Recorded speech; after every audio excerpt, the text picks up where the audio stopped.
Good afternoon. Ladies and gentlemen, colleagues, students, alumni, friends of the Department of History and Classical Studies.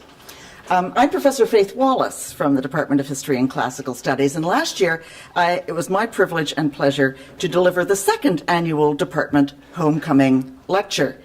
And my reward for good behavior is the equally high privilege and certainly the much greater pleasure of introducing this year's lecturer, my colleague, Professor Brian Lewis.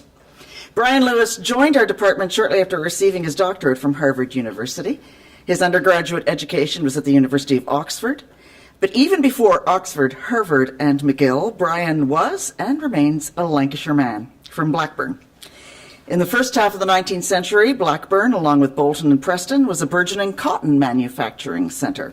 Brian's first book, which grew out of his PhD thesis, was a close-grained examination of the middle classes of these towns and how they manufactured social stability in the midst of tumultuous economic, political, and cultural change. Brian's second book, So Clean, Lord Leverhulme, Soap and Civilization, used the career of William Hesketh Lever, founder of the Lever Brothers Sunlight Soap Empire, as a portal to frame a wide range of intersecting topics, from late Victorian consumer culture and advertising to colonial and forced labor in Africa and the South Pacific, where the palm oil for soap production was grown, to urban planning, elite country house material culture, and the fate of traditional economies in the Outer Hebrides. With his third book, Brian Lewis's research took a decisive turn in the direction of LGBTQ history. Wolfenden's Witnesses, published in 2016, is an edition of selected papers of the Wolfenden Commission established in 1954 to investigate United Kingdom laws on homosexuality and prostitution. With his edited collection of essays, British Queer History, New Approaches and Perspectives, his edited theme issue of Journal of British Studies on Gay History, and his SSHRC research program on British homosexuality, From Wild to Wolfenden, Brian Lewis has established an international reputation as an innovative and intellectually subtle historian of the queer experience in 20th century society. Amidst all of this, Brian has served as chair of our department, won both the Fieldhouse Award for Teaching and the Principal's Prize for Excellence in Teaching, and has been the mainstay of the Montreal British History Group. The subject of today's lecture is typically Lewisian, in that it situates issues of gender squarely, if often disturbingly, within a panoramic analysis of politics and culture. His title is Decidedly Queer, A Brief History of Gay Marriage and Brexit in the Disunited Kingdom. Ladies and gentlemen, please welcome Professor Brian Lewis.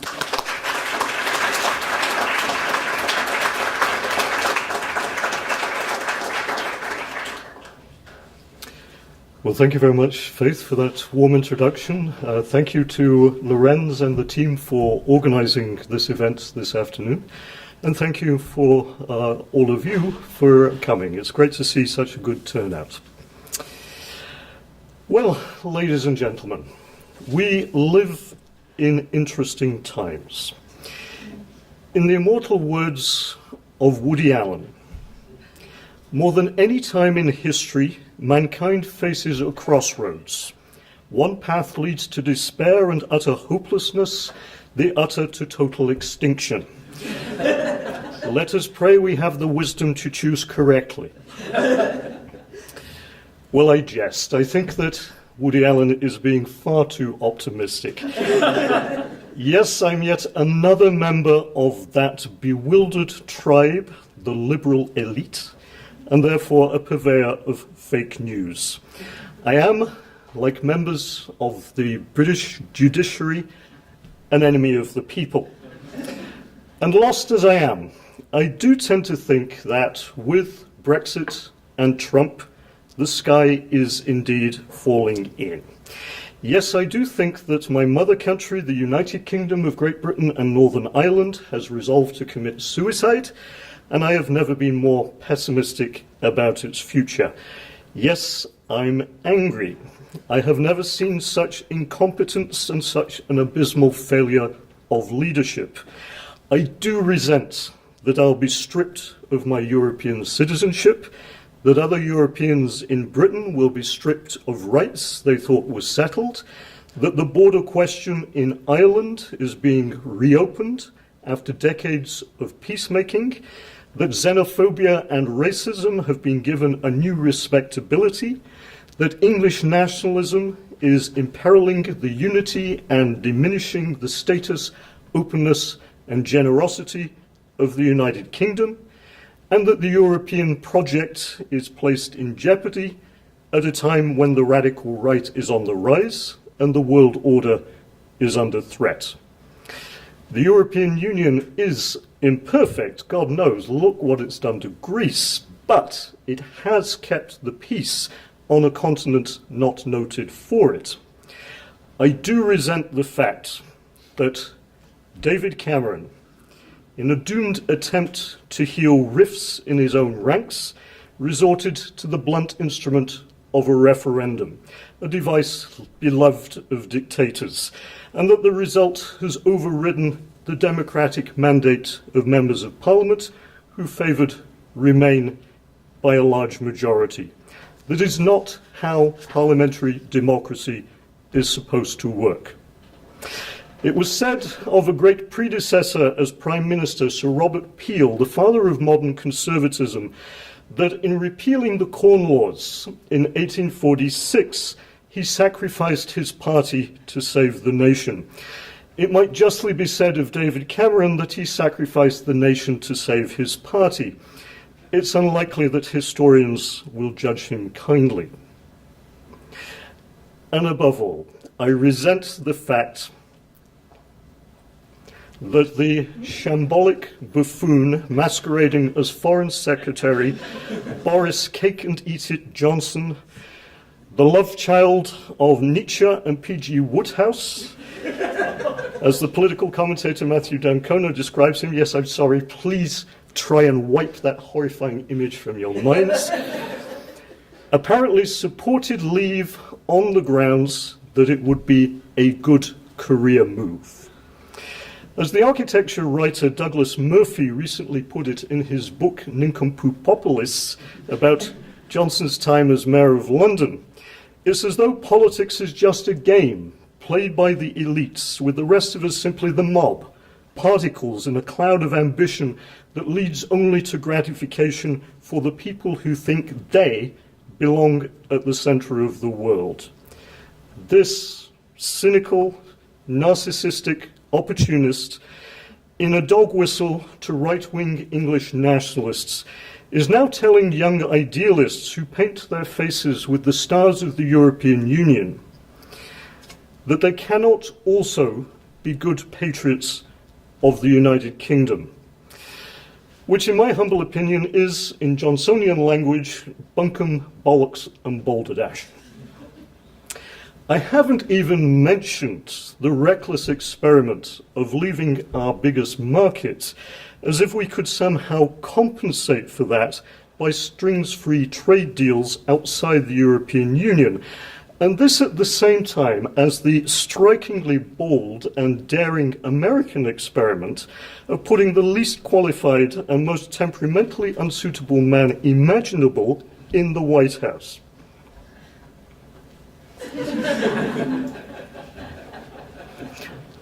This is a little bit rude, but an image is worth 1,000 words. This is courtesy of Chris Riddle, the brilliant cartoonist for The Observer.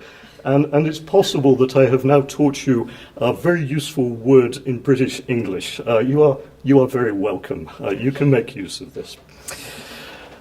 What could possibly go wrong? All this in pursuit of the fantasy of taking back control. What does that even mean in an era of capital mobility and tax avoidance in offshore havens, or when the Brexit press is largely owned by the Murdochs or tax exiles? Step forward the Barclay twins, owners of the Telegraph newspaper group. What does that mean when organs of democratic accountability, local government, the trades unions, have been emasculated by conservative governments from Margaret Thatcher onwards, enhancing the power of the central state? Or when the government has awarded itself so-called Henry VIII powers to evade parliamentary scrutiny when it incorporates EU legislation into British law, or when it cedes control over Britain's fate to the other 27 EU countries who are calling all the shots in the negotiations. Taking back control, please. If the government manages to negotiate some kind of soft Brexit, by which it will remain within the single market and the customs union, it will still have to abide by EU rules, including freedom of movement, be subject to the European Court of Justice, and pay into the EU budget, while having absolutely no say in decision-making. Not much taking back control there. A state of colonial dependency that would not be tolerated, I think, in Britain for long. If the government steers the country over the cliff of hard Brexit, the Brexit fundamentalists imagine some kind of low-regulation, zero-worker protection, red-tape-free Singapore on Thames, with the market, not citizens, in control. I suspect we know where that will lead. Greater national impoverishment, not to mention the multiplication of Grenfell Tower tragedies. An alternative subtitle for my talk might be, "What the hell has happened to the British Conservative Party and why is it making such a mess of things?" After all, the party has a reputation for having a safe pair of hands. Steady as she goes, not rocking the boat, not frightening the horses, incremental rather than radical change, sound finances, nothing too precipitate. The revolutionaries and the anarchists are supposed to be on the left. Yet here we are, after 7 years of predominantly conservative rule, with a badly divided country fractured on lines of class, age, education, ethnicity and region, heading from an exit from the European Union that the vast majority of politicians, economists, academics and other informed commentators think is ill-advised, to put it mildly, led by people who don't appear to have a clue how to get to where they think they want to go, under an accidental prime minister whose main accomplishment to date is to blow a whopping lead in the polls during an election campaign of breathtaking incompetence. Theresa May decided to campaign presidential style on the strength of her character. As the editor of the TLS pointed out recently, she would have been wise to heed Edmund Blackadder, for those of you who remember the BBC sitcom from the 1980s. We in the Adder Party are going to fight this campaign on issues, not personalities, because our candidate does not have a personality. To paraphrase Karl Marx, verily the Conservative Party is playing a most revolutionary part. Parliamentary democracies are supposed to guard against this type of thing, the hostile takeover by a minority faction, that of the United Kingdom Independence Party and the Tory right, and the imposition of its agenda. While he was Prime Minister in the 1990s, John Major described the Eurosceptics who plagued him as bastards. David Cameron referred to UKIP supporters as fruitcakes, nutjobs, and swivel-eyed loons. But now, these people are running the show. Ladies and gentlemen, I am not a politician, or usually a polemicist. So thank you for indulging me as I let off a little steam. It really feels quite good. Historians don't get the chance to vent very often, except in bars late at night when no one is listening. But I don't want to continue to bore you with yet another Jeremiad of the type we read daily in what remains of the progressive media. I would like instead to sketch in some historical background to try and explain why we are at this current juncture in British affairs. More specifically, I promised in the title of my talk to give you a brief history of gay marriage and of Brexit, both improbably, the fruit of David Cameron's administration. So let me fulfill that promise. One way to approach this, and to try and figure out how the modern Conservative Party could have been responsible for two things that are apparently so incompatible, is to zero in on two events a few months apart, a half a century ago, and extrapolate from that. The first of these events was the passing of the Sexual Offences Act, 1967, and the second, J. Enoch Powell's Rivers of Blood speech of 1968. My contention is that the seeds of the current crisis had already been planted, and that this was apparent in both of these events.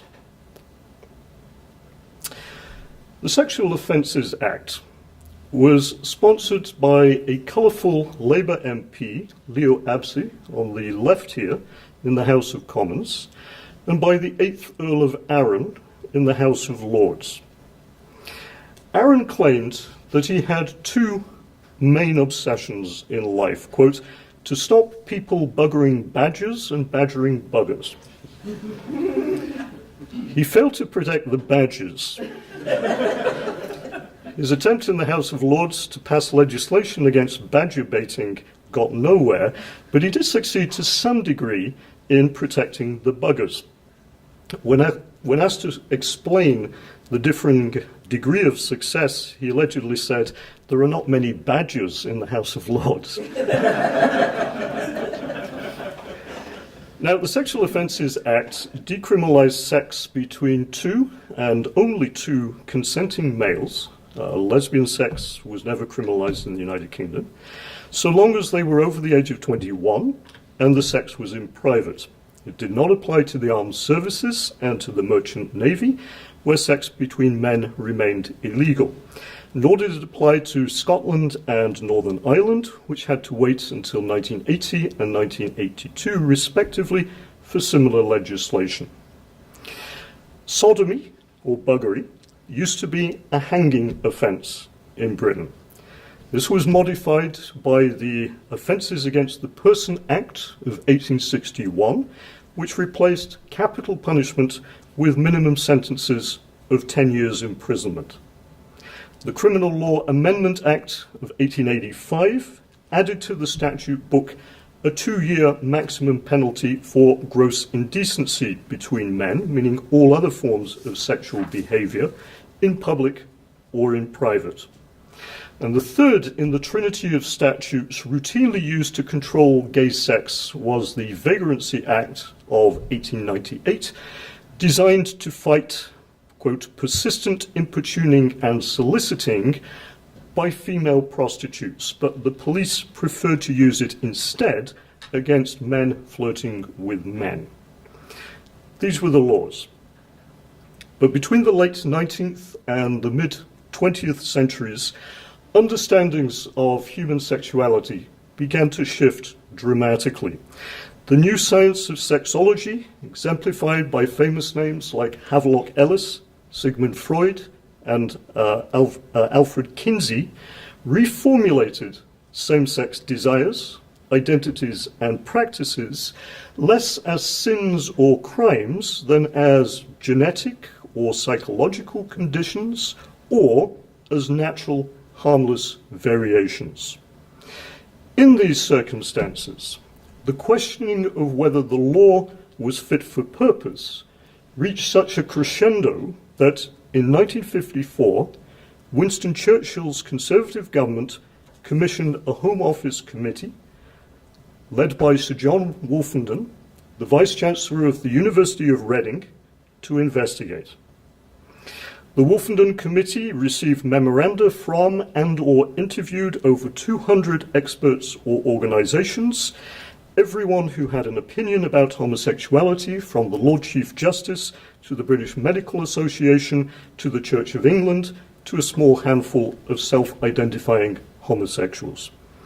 And after sifting through all of the evidence, the landmark Wolfenden Report of 1957, celebrating its 60th anniversary this year, recommended that consenting sex between men over the age of 21 in private be decriminalised. The higher brow newspapers applauded, but the popular press was appalled. If the law were to tolerate homosexual acts, a great barrier against depravity would be swept aside, opined the Daily Mail, then as now a barometer of populist right-wing sentiment. The threat was existential. Great nations have fallen and empires decayed because moral corruption became socially acceptable. Faced with this kind of backlash, and since surveys in the 1950s indicated that most people still found homosexuality to be disgusting, neither the Conservative government nor the Labour opposition was prepared to champion the changes that Wolfenden requested. As the Home Secretary, Rab Butler, put it in the House of Commons, so many people considered homosexuality to be a great social evil that education and time would be needed to persuade them of the need of reform. The matter now goes into that extensive limbo of reforms that are supported by almost everybody who has seriously studied the subject, wrote The Economist, and by penological common sense, but are rejected by common emotion. It will be enacted in the end, but past experience suggests that the end may be a decade or so away. Well, The Economist was correct. It took 10 years of hard lobbying by the Homosexual Law Reform Society, founded in 1958, pressure from the most liberal-minded MPs, and support from a progressive Home Secretary, Roy Jenkins, in the more permissive climate of the 1960s, before Parliament adopted the Wolfenden Principles in the 1967 Act.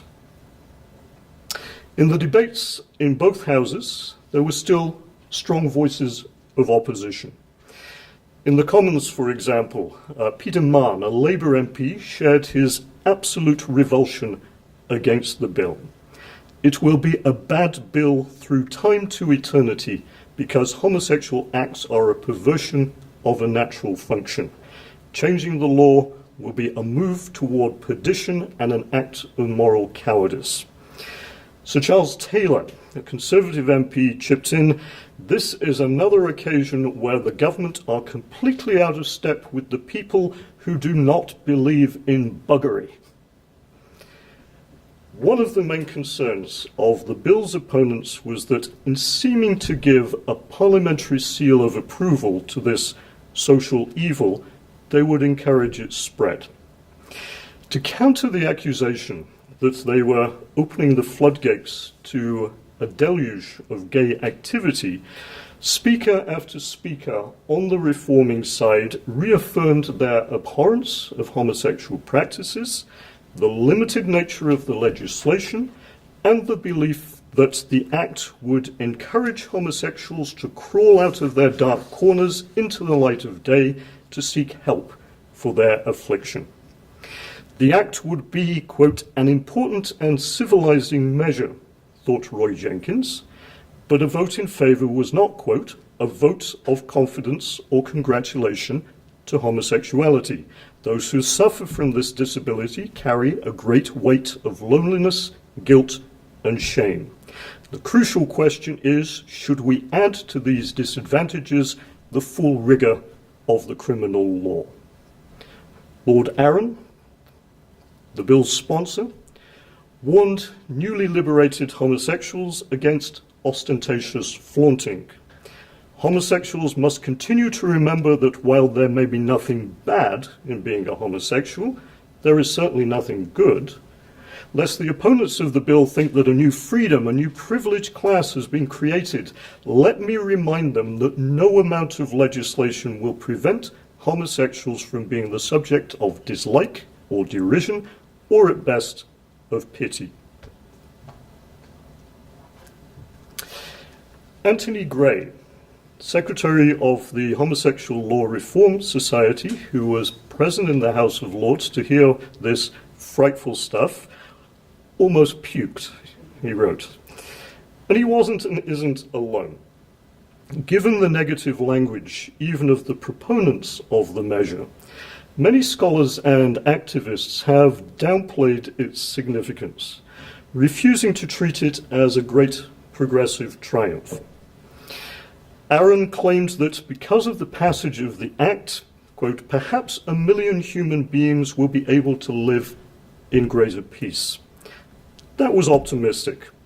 The Act did not, in truth, amount to much for gay men, at least directly. In the early 60s, the figures showed that roughly 1,500 to 2,000 men were found guilty each year of homosexual offences: buggery, attempted buggery, and gross indecency. One calculation reckoned that only about 100 of these, so 100 out of 1,500 to 2,000 each year, were for the type of private consensual offences that had now been decriminalised. Sex with teenagers and young adults, sex in public, even in bathhouses and saunas, importuning for sex, and male prostitution all still remained illegal. And in fact, convictions increased in the years after the 1967 Act. During the debate, one noble lord, Lord Auckland, was aghast at a report he had read in the News of the World of a very nasty happening, a homosexual wedding in a continental country, unspecified. I only hope that if this bill becomes law, he said, the most vigilant eye will be kept on practices of this kind. I do not think these things could happen in this country, but it is possible. And indeed it was. The emphasis by Wolfenden and the 1967 Act on tolerating the respectable, discreet, non-promiscuous homosexual couple in private, I would argue, provided a template for gay marriage. And it turned out, in the long run, to be perfectly compatible with conservative values. Not that that was a foregone conclusion. Conservatives fought gay liberation every step of the way, and it's still not clear that most of them have clued in. The reaction to the gay seizure of space after the 1967 Act inched open the door was not positive. Gay and lesbian activists, drawing inspiration from the Stonewall riots in New York City in 1969, founded the Gay Liberation Front in London in 1970, and a vibrant gay commercial scene developed during the rest of the 70s, especially in London, Manchester, Brighton, and Blackpool. But the response to this and to the AIDS crisis of the 1980s was horrifyingly homophobic. The Thatcher government launched a campaign of vilification against Labour-led municipalities, going so far as to abolish Ken Livingstone's Greater London Council in 1985, in particular because of their support for gay rights, and then topped off an inglorious decade by inserting the notorious Section 28 in the Local Government Act 1988, which attempted to prevent local authorities from promoting homosexuality or state schools from teaching that homosexuality was acceptable as a pretended family relationship. But then the ground began to shift. This can be traced in the regular British Social Attitudes Survey. In 1987, at the height of the AIDS pandemic, and the year in which Margaret Thatcher lamented to the Conservative Party conference that children who need to be taught to respect traditional moral values are being taught that they have an inalienable right to be gay, in that year, 3/4 of the population thought that same-sex sex was always or mostly wrong. But by 2016, last time there was a social attitudes survey, 2/3 of people thought that same-sex relationships were not wrong at all, with each more recent generational cohort more accepting than the last. It turns out that the British people do believe in buggery after all. How do we explain this dramatic shift? It's partly, I think, the greater liberalization of ideas towards sex in general, gradually and generationally diffused through the population since the 1960s, intimately associated with the collapse of organized religion and of a shared national secular morality. Partly the fact that as more and more gays and lesbians came out in the newly legitimized and increasingly liberal environment, the straight population had to recognize and deal with the fact that the puffs and the perverts were actually family members, friends, and colleagues. Partly the greater visibility of prominent queer television personalities, actors, politicians, and other public figures. Partly the lobbying, organization, and militancy of queer rights groups such as Stonewall and Outrage from the late 1980s. Partly the championing of a raft of gay civil rights legislation by the Labour government of Tony Blair from 1997 onwards, even when, initially at least, it was not a popular or vote-winning cause. And partly because big business came to realize that there was money to be made from the pink pound, both in cultivating queer consumers and increasingly in branding one's enterprise as tolerant, inclusive, and progressive.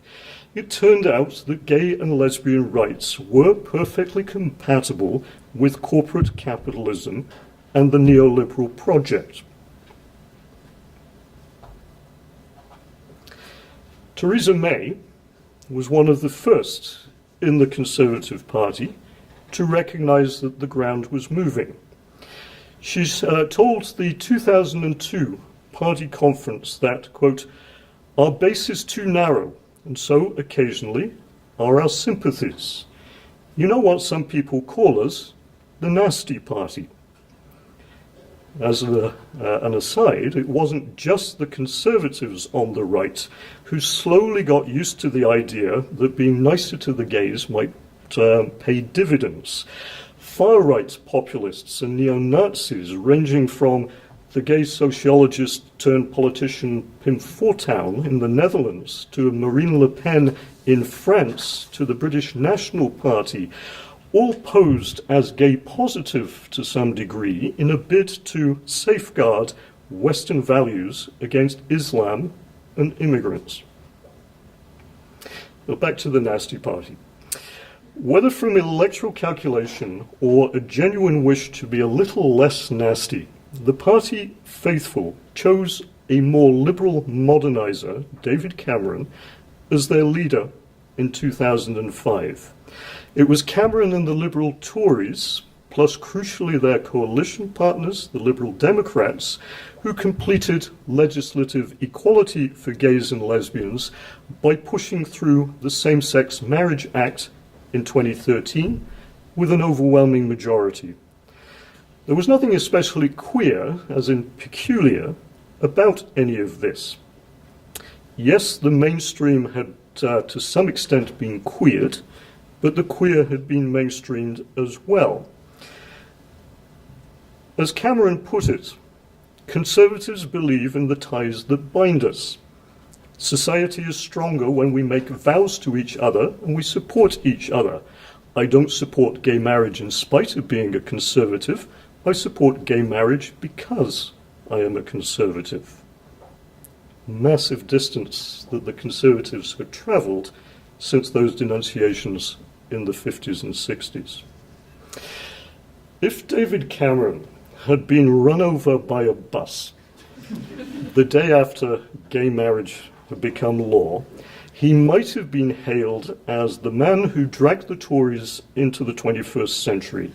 The heir of Thatcher in economic terms, but of Roy Jenkins and of Tony Blair in social terms. a vote-winning formula that appeared to broaden the coalition behind the politics of austerity and that was comfortable with Britain's place in Europe. But of course, the story did not end there, which is why I now want to turn to that other critical moment in the late 1960s, Enoch Powell's Rivers of Blood speech.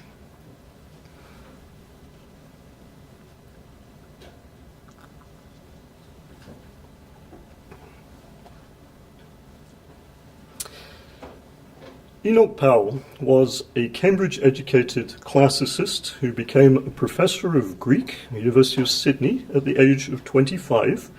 Then he rose to the rank of brigadier in the army during the Second World War, before entering politics as the Conservative MP for Wolverhampton in 1950. Until Indian independence in 1947, he was a convinced imperialist. Thereafter, concluding that the empire was all over bar the shouting, a leading nationalist, opposed to Britain's entry into the European Economic Community, opposed to American influence, opposed to immigration, and an early advocate of the kind of Milton Friedmanite free market economics that would become known as neoliberalism. The context of all of this was a country that, as a consequence of the Second World War, had been superseded as a major player in world affairs by the rise of the Cold War superpowers. A country that saw the empire unravel with astonishing speed from the 1940s to the 1960s. A country that was becoming much less white and more multicultural because of post-war immigration from South Asia and the West Indies, starting with the arrival of the Empire Windrush in London docks in 1948. And a country that, because the glue of war, empire, and a Protestant identity was no longer holding it together by the 1960s, was experiencing the first inklings of a possible dissolution of the United Kingdom. But Britain's seat as a permanent member of the UN Security Council and its membership of the nuclear club allowed it to harbour continuing delusions of grandeur. These delusions and the supposed special relationship with the United States, which was always much more special to British prime ministers than it was to American presidents, notoriously caused Britain to miss the European bus. A Europe devastated by war and witness to horrendous human rights violations seemed to have nothing to teach British citizens, and so Britain remained aloof as Jean Monnet and Robert Schuman orchestrated the beginnings of European economic and political cooperation in a bid to kill European conflict through shared prosperity. Only belatedly, as the growth of the British economy failed to match the economic juggernaut of the countries enveloped by the new European Economic Community, did Harold Macmillan's government apply for membership, which in turn invited President Charles de Gaulle's emphatic no twice. And it needed a change in the French government for Britain's third application under Conservative Prime Minister Edward Heath to succeed. Britain joined the EEC in 1973 with the overwhelming support of Conservative members of Parliament. The opposition largely came from the Labour left, convinced that membership of the EEC was incompatible with the protectionism necessary for the building of socialism in one country. That's the context. Back to Enoch Powell. He gave the vitriolic speech for which he is best known in Birmingham in April of 1968. Alluding to Virgil's Aeneid, he said, "As I look ahead, I am filled with foreboding. Like the Roman, I seem to see the river Tiber foaming with much blood." The speech was an extended diatribe against post-war immigration into Britain in general and the Labour government's Race Relations Act of the same year in particular. He quoted a constituent who wanted to move abroad because, quote, in this country in 15 or 20 years' time, the black man will have the whip hand over the white man. What he is saying, explained Powell helpfully, thousands and hundreds of thousands are saying and thinking, not throughout Great Britain perhaps, but in the areas that are already undergoing the total transformation to which there is no parallel in 1,000 years of English history. We must be mad, literally mad, as a nation to be permitting the annual inflow of some 50,000 dependents who are for the most part the material of the future growth of the immigrant-descended population. It is like watching a nation busily engaged in heaping up its own funeral pyre. A poll suggested that 74% of people agreed with what Powell had to say, but that didn't save him from being sacked from the shadow cabinet by Ted Heath. He became so alienated from the political mainstream that by 1974 he was elected as an MP for the Ulster Unionists in Northern Ireland. Now, I think that Brexit represents the toxic revival of Powellite thinking. Such thinking was muffled but never completely extinguished by political elites and was kept alive on the Tory backbenches, the far-right fringe, and in the Europhobic press. To these groups, the European project was always incompatible with a nostalgic sense of Britishness, or increasingly Englishness, that seemed rooted in the supposed moral certainties and white cultural values of the 1950s. Rather than being dumped in history's dustbin, Powellism has been brought out of the shadows by a series of seismic events over the past half-century. The first of these was the crisis of social democracy in the 1970s, when the old Keynesian mechanisms of economic management no longer seemed to be working, and when the forward march of Labour came to a halt. With the decline of stable, blue-collar, unionised manufacturing jobs, the reliable working-class voting bloc for the Labour Party, which had only persisted since 1945, came to an end. Some of that vote, especially of the white working-class electorate, shifted at various points to Thatcher's Tories, the British National Party, and the United Kingdom Independent Party, or simply did not vote at all. Tony Blair's New Labour solution was to move the party into central ground in a search for votes, which proved highly successful in the short term, but alienated many on the left and left the Labour Party vulnerable to abstentionism in England and desertion to the nationalist parties in Scotland and in Wales. The second seismic event, very much related, was the rise of Thatcherite neoliberal or trickle-down economics, whose rewards have been extremely uneven. Thatcherism, by promoting deregulation of the financial sector, stoked the economic crash of 2008, and in general replaced reliable jobs and affordable housing with debt-ridden precariousness for a sizable segment of the population. Third seismic event was the slow-burning impact of the collapse of the Eastern Bloc in 1989, which in some eyes removed a raison d'etre of the European Union as a bulwark against communism and paved the way for the EU's expansion, and therefore ultimately for the free movement of Polish plumbers, Romanian fruit pickers, and all those others who have apparently caused so much angst in the United Kingdom. And the fourth seismic event was the 2008 economic crisis itself, which the nation initially appeared to have weathered deceptively smoothly, in that financial institutions continued to thrive, and unemployment did not reach catastrophic proportions, but which stoked anger at bailed-out bankers and the politics of austerity by those left behind. The Powellites were always ready to blame immigrants, ethnic minorities, and the European Union for the nation's perceived woes, to my mind, mailing their complaints to the wrong addresses.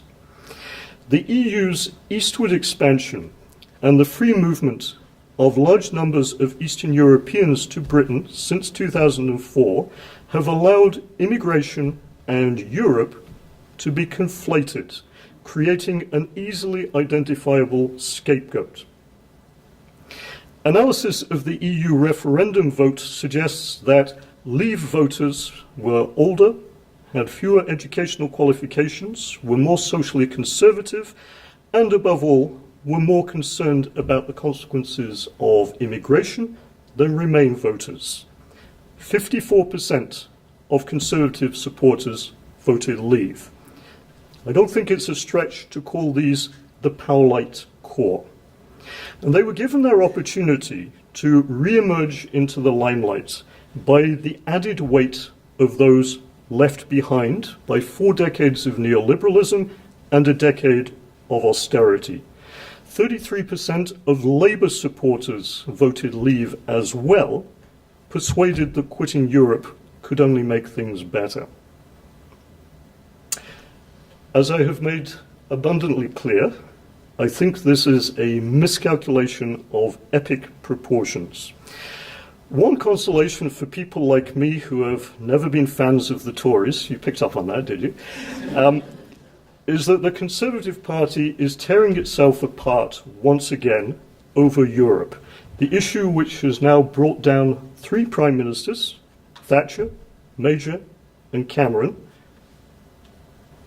and will almost certainly bring down a 4th. The Tories are providing the Labour Party with an open goal. But I confess I do not have great confidence in Jeremy Corbyn's ability to score and to galvanise more than the current constituency of enthusiasts so as to bring Labour back into power. I'm hopeful that it may, but I have my doubts. And even if it does return to power, the party leadership, the Labour Party leadership, is also committed to Brexit. There are lots of decidedly queer, downright peculiar things happening right now in the DDK, as I've started to call it, the Diminished and Disunited Kingdom. So it's just as well that my own analysis, based as it is on alternative facts and fake news, can be safely ignored.